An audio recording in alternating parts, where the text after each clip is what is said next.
All right, everyone. We just want to thank you. We're going to start our show this evening. I want to give a Merry Christmas from... Merry Christmas, everyone. Thank you guys so much for coming. Merry Christmas. This is my son and daughter, Ty and Nola. This is our family home, and we're really glad to have every one of you here. We have had a vision about building music on the hill, and where we can collaborate with great musicians, bring talent from all over the world, never mind just locally, but also embrace the local talent and showcase it in a way that it hasn't been showcased before. This piece of property is very important and spiritual for me. I find I put gazebo in the back, spent a lot of time meditating, reflecting, manifesting exactly what we have here today. I'm so proud of it, proud of that. And as I mentioned in my birthday, 3 years ago, I was a renter, moved in here on my birthday, and I was able to proud to say that this birthday I got to own the place, you know, and then by doing that, thank you. But the beauty of this house is really sharing exactly what we were about, how it used to be, how music connected us. You know, the world's so busy, so complicated, so much noise in social media, so much lateral violence and bullshit from everybody else. People forget the goodness, and we want to make sure that this house and this property is always a reminder where goodness is, because we'll keep bringing amazing artists like this to our property. And you know, and we're so proud that my kids were able to help me and be with me tonight. And I'm going to really wish you a great Happy New Year ahead of time. And we've got a great lineup. I'm really honored as well to have Hubert Francis be our artist. He doesn't like elders, but he's my name now. Every time I say elder when he lives in here, next time he comes out with no shirt. I don't dare to follow him. So he didn't. So with that, you know, and a few days ago, everything manifested itself. Then Glenn came on the property, and I told him about the vision, and just magic started happening between the two of us here. We're relatives, and both our careers has all ups and downs as two Mi'kmaq men, but now we're in our 50s. As these two Mi'kmaq men and our experience and our talent have come together with people like Hubert, Ashley McIsaac, and all of you, yes, to really make an amazing thing happen with all this great things that's so with that, now I want to introduce Glenn. He's been acting, it's like there's too much stuff been happening all week, but Glenn's latest movie show us on Tulsa Kings with Sylvester Stallone on Paramount Plus? Paramount Plus. Paramount Plus. Yeah, you can check him out there. He's got 9 series on there. And so please check out his handsome looks and tough. And how coincidence too. Spirits don't joke around, but they sent me a guy who acts in the Weed King in a movie. And we own a cannabis shop. For those who doesn't know. Hey. And another great thing, the password when I moved into this house was Caper for Life 20. 420s in my password. I never even changed it from the previous owner. So with that, Glenn, come on up and let's start our show, and wish you guys an amazing time. One more thing before, we do a winner take all tonight. It's $20 a ticket, just to give somebody another good extra cash tonight. It was up to 480 a few minutes ago. We'll draw around 10:30 on that. All right? With that, pass it on. Thank you. All right, how's everybody doing? All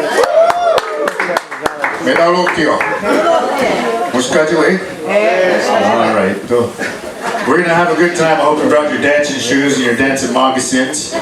Anyway, like Morley said, you know, prayer, you know, prayer and meditation.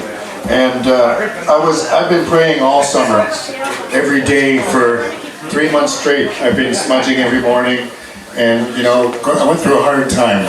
We had the actors strike last year, and a lot of us actors didn't work, and you know, we lost some good friends that couldn't handle it, and they ended up taking their own lives. And I'll be honest with you all, is that I was pretty close to that myself just a few months ago. And I prayed to my mother and father. A lot of you guys knew our parents. Arlene, my sister, is here. Our parents, we lost our parents at Aberdeen on the turn outside of Waikagma, and a head-on collision years ago. And you know, my grandfather was Grand Chief Donald Marshall, And my grandmother was Galolan Bee. The bees! How many bees in the house? Yes, bees in the house. So I prayed every day, you know, crying and asking the ancestors for help and asking them for strength and you know, saying, guide me, please help me. My heart was hurting, you know. And I got pulled off out of this place by a band called Sultans of String and was on the road for 4 cities in Northern Ontario. And it was like the second night I realized, holy shit. My mother and my grandmother who believed in prayer, you know, my mother gave me this when I left home to become an actor. That's a rosary ring. I'm a Catholic in recovery these days. But I still carry this thing in my watch pocket every day since I was 19 years old. And my mother gave this to me. She said,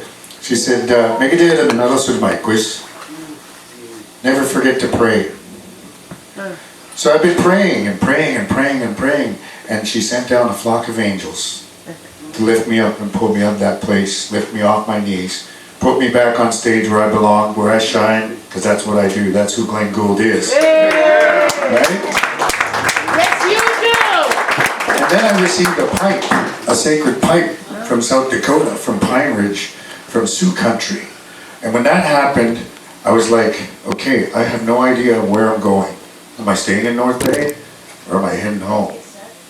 Well, I didn't know, but the pipe led the way, and the pipe brought me home. So I got home, I built a sweat lodge in number 2. We loosened the rules up so those that need it can come without any guilt of, you know, feeling like they have to stay clean for 4 days, because the people who need the healing, they can't stay clean for 4 days. And we're in a crisis right now, not just in First Nations communities. Glace Bay, Waterford, Sydney Mines, North Sydney. Show them the road. They're all hurting because of these, excuse my language, but these fucking drugs. Yes.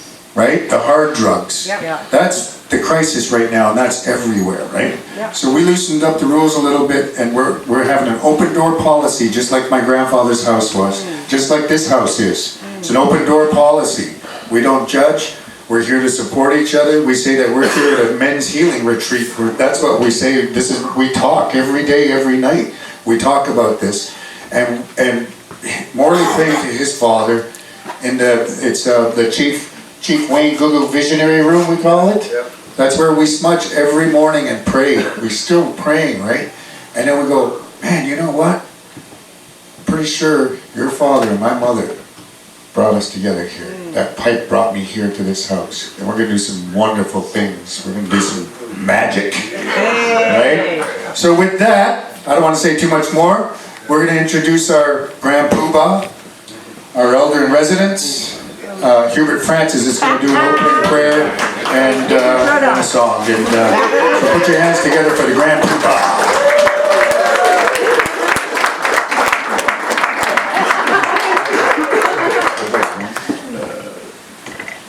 Thank you, my fellow actor.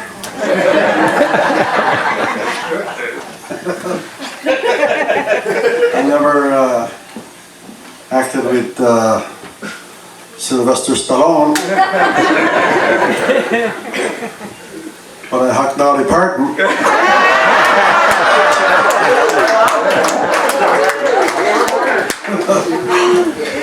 My name is Hubert Francis. I'm from the Elsipogtog Indian Reserve in New Brunswick. I stopped here one time in the spring. Morris will invited me to come see him here when he was renting the part of this beautiful house. And then I couldn't come over. You know, it's far from here to New Brunswick. And then I finally said, holy shit, maybe he's going to start to think that I don't want to come here, you know, and see him. So we did a gig in Membertou last spring.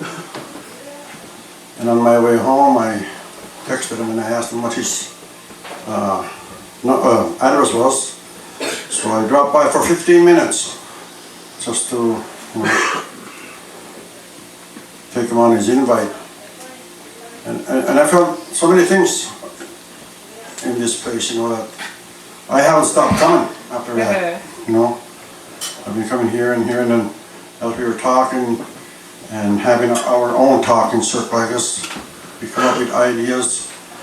We try to come up with stuff that's not offered out there that we could offer here, especially for musicians, you know, understanding that we all have gifts. But if you don't understand your gift, then that gift can kill you, can really destroy you. And we see this in Jimi Hendrix.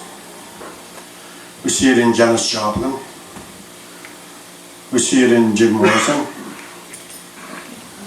We see it in our local talent, where the stereotype image of a rock and roller is drugs, money, and working for that stardom, right? But it's not like that. We all have gifts from the Creator. And they call it God-given gift. And I use this as an example when, like, Christmas is coming. You'll be getting gifts.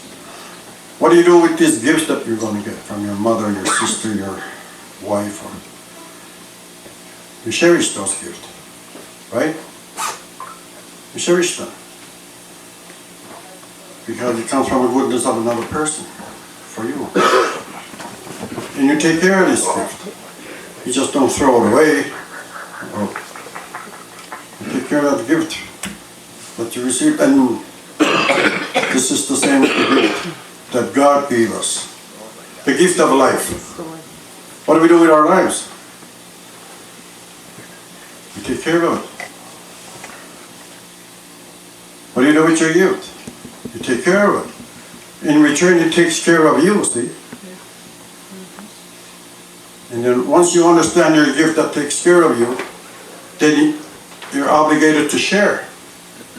You share it. It doesn't belong to you. You share that gift. And it's the same with music. Music to me is medicine. I pick my own medicine, so to speak. Fond memories. Fond memories of Maine. A song will always take me to a fond memory. A time. That's my medicine. So I picked that as a medicine. So we picked our own medicines. We try to understand our own medicines because it helps us understand of who we are. And the more you understand who you are, then the more you understand about life. And the more you understand about life, the more you can live it and not just exist. Like a lot of people are just existing, you don't understand. They lost their connection to who they are, their spiritual connection. Because the system.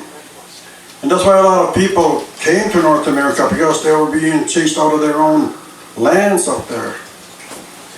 They were being killed, so they had to come and find a new place to raise their families and protect their culture, their families, so they came here.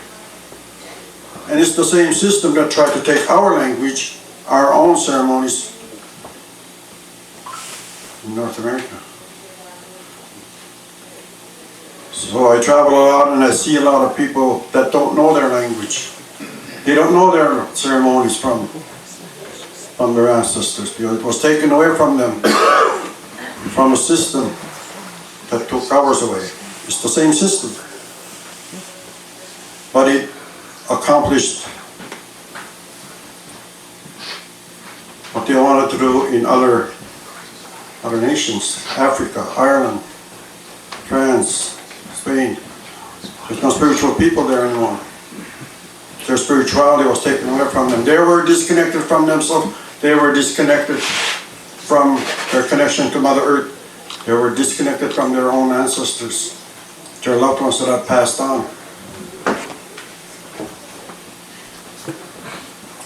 So in my music, I'll be trying to, well, I used to educate, but now I'm sharing more than educating or entertaining.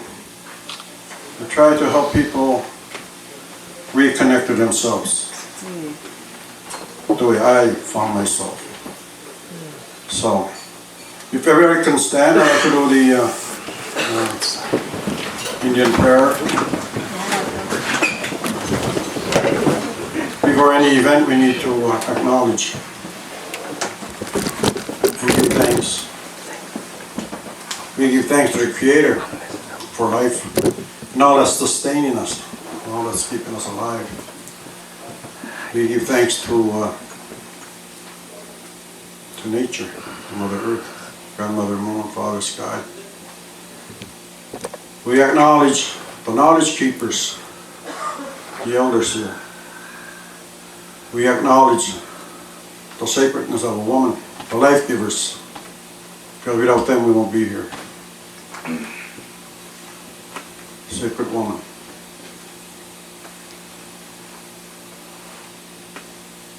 We acknowledge the men.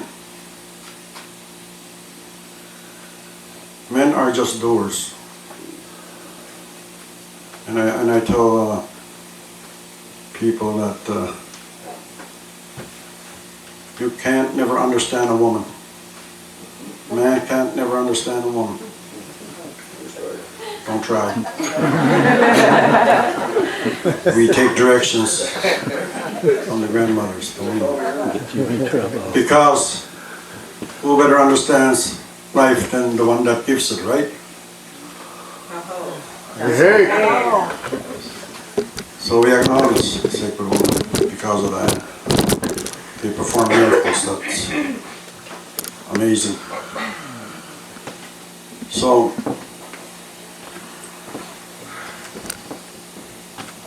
we acknowledge tonight, this occasion tonight. Christmas is coming, and you know, a lot of people don't believe Christmas, but it's not the Christmas that we believe in, it's the spirit of Christmas. You know, you can believe anything you want, you know, it's up to you, it's your choice. Believe in your own way, pray in your own way, doesn't matter. We have to acknowledge the spirits of your loved ones that have passed on. We acknowledge my spirits and we acknowledge yours. We have so many things in common. We don't look for differences, we look for things that bring us together, not things that separate us. And it's the spirits that bring us together here. Everybody that's here was meant to be here tonight. Hey. So at this time we acknowledge the spirits of your loved ones that have passed on, your father, mother, sister, brother. These are the spirits that guide you and protect you. You have your own world. We all have separate worlds. We're not a cult. We're all individuals. We're all, we weren't born at the same time. We don't have the same problems, the same issues. Anything and everything that's going on within everybody, within them, is only going on within you. Nobody else in this world knows what's going on within you except you. And only you can fix that, deal with that. And it's the spirits that will help you do that, guide you, protect you. So, the sun shines on everyone. We are all the same distance to the sun. No one individual or nation is closer to the sun than the other one. So we're all equal. And this is why I don't like that name elder. We don't put titles on ourselves. I can't put title on myself because when you put a title on yourself, you're making yourself better than the other person. And I can't do that. I don't believe that I'm better than anybody, you know. When you put yourself up, you're putting people down. And we don't do that, you know. When you put somebody up in a pedestal, you're putting yourself down. No. You have to be more, think about yourself better than that. You know, that's why we're all equal.